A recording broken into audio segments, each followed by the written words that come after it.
In 1852, a Canadian inventor named Abraham Gessner discovered how to make kerosene from crude petroleum. In an age when candles and whale oil provided the only light after sundown, it was a dramatic discovery. Borrowing a page from alcohol distillers, Gessner used a primitive still-type system to distill and refine crude petroleum by heating it and separating its various elements. One of those elements was kerosene, which he found burned longer and cleaner than whale oil. The superiority of kerosene was not only in the fact that it was a better illuminant, but it was ever so much cheaper. Whale oil was getting extremely costly. Town gas, for example, about 1860, you could light your house with town gas for about $10 a month. You could light your house with kerosene for $10 a year. Created over millions of years by heat and pressure, petroleum is formed when living things die and decay and are converted to carbon-based minerals. The Bible records that Noah applied petroleum to the ark as a waterproofer. 1,000 years before Christ, the Chinese were burning it in lamps. And by 1100 AD, Christian crusaders found they could set petroleum ablaze to make Greek fire, which they hurled at their enemies in battle. Early Americans gathered the black goo from pools where it had oozed to the surface. By that time, the principal use of petroleum was as a medicine. Petroleum was thought to be good for rheumatism or for arthritis or as an eye salve, various kinds of medicinal uses. As long as petroleum was limited to use as an ointment or toothache remedy, there was little reason for men to spend much time searching for it. A few hundred gallons skimmed off pools each year more than met the demand. But the discovery of kerosene changed all that. Within a year of Gessner's discovery, his kerosene works was producing 5,000 gallons a day, and the need for more crude petroleum became critical. By 1859, 34 startup companies were producing $5 million worth of kerosene annually. The rush to find oil, and with it, huge fortunes, was on. Among the fortune hunters was a man named George Bissell. Bissell heard that salt miners in western Pennsylvania were complaining that their digs were being contaminated by oil. Hearing the news, he hired Edwin L. Drake to investigate and determine if the region held any potential for profit. Edwin L. Drake, I think, is one of the most fantastic figures in American industrial history. He was a railroad conductor, a hotel clerk, an agricultural worker. Here is a man who had no technical background at all. Drake sought drilling help from some of the people in the area who were experienced salt well drillers. He found William Smith, known to everyone as Uncle Billy, and hired him at the royal sum of $2.50 a day to come to Titusville and help him drill this well. Smith went to work in a pump house that Drake had bought months before. He began by building a kind of battering ram out of white oak, which was used to pound metal pipe into the ground. The crude method worked for a while, but the human-powered contraption was useless when they hit bedrock 39 feet down. Drake hooked a steam engine to the ram and continued to pound into the earth. For months they drilled in vain. Then, on August 29, 1859, with the project on the verge of cancellation, Drake came to check on Smith. He found the blacksmith and his sons not drilling, but standing guard at the site. Around them were tubs and barrels filled with oil. Drake had made the most important oil strike in history.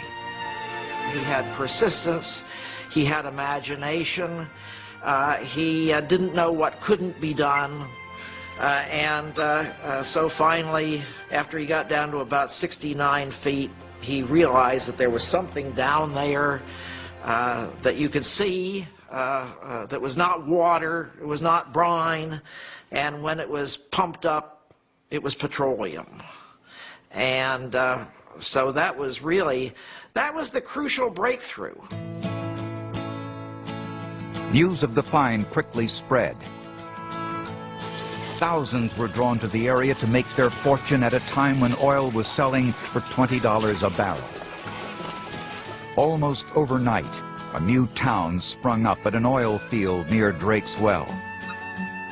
Appropriately named Pithole City, by September of 1865, the town had 15,000 residents.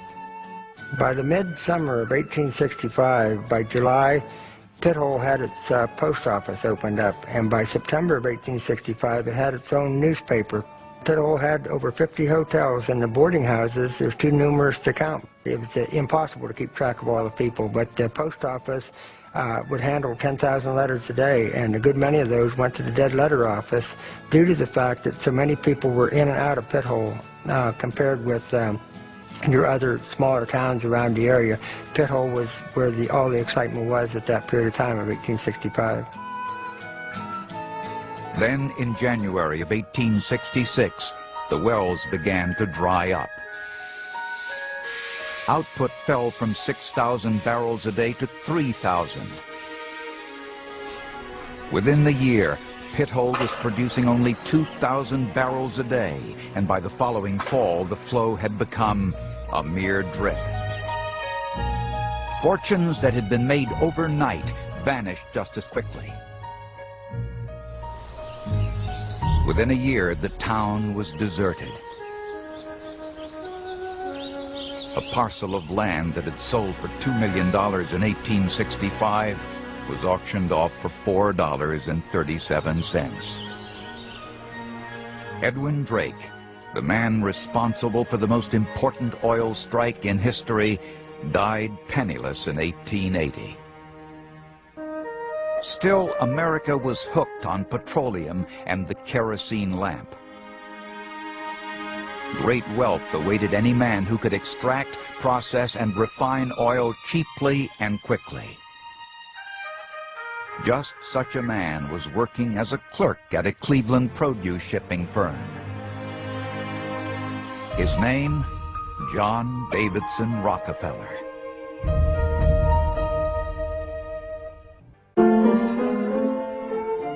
John Davidson Rockefeller got into the oil business almost as an afterthought. At the age of 19, he and a partner had formed a produce shipping firm in Cleveland, Ohio, specializing in pork, salt, and wheat. During the early years of the Civil War, Rockefeller's produce firm prospered as wartime demands for these staples increased.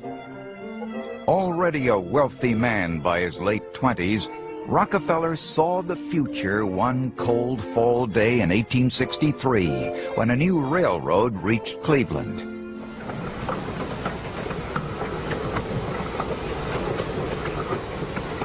Now Cleveland was linked to the oil-rich regions of Pennsylvania.